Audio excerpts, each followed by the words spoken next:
বাঁশির শব্দ শুনে হাঁস তার নিজস্ব পরিবহন নিয়ে চলে আসে।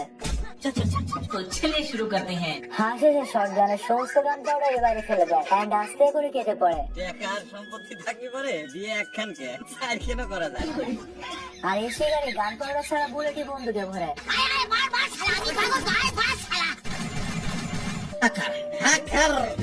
এখন বুলেটে গান পাউডার না থাকায় হাঁসের চুলটাও ছিঁড়তে পারে না। यही नहीं, अभी और सुनिए। চালাক হাঁস আবারও পেছন থেকে এসে সুন্দরীদের ড্রেস পরে নাচতে শুরু করে। ये सब क्या देखना पड़ रहा है।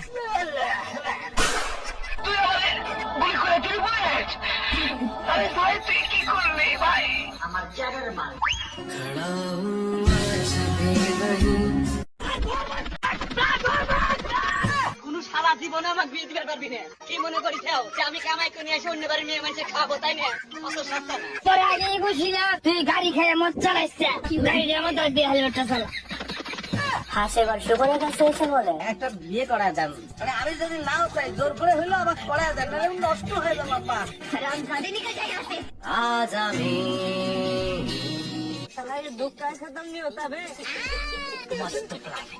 হাঁস একদম নদীর পাড়ে এসে লাফিয়ে পড়ে আর মাছের কাছে এসে সাহায্য চেয়ে বলে, हाँ भाई सुन ना सामान लेके पहुंच और बंदे लोग को भी कॉल कर दे। अरे लड़के लोग घुस गए हैं बंदे लोग को कॉल कर दे।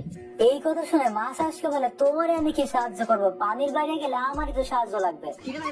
এখন কথাতেই তো আছে, ডাক শুনে কেউ না এলে একলা চলবে। এই জন্য একলাই যায় শিয়ালের হাত থেকে হাঁসের মুরগিদের বাঁচানোর জন্য।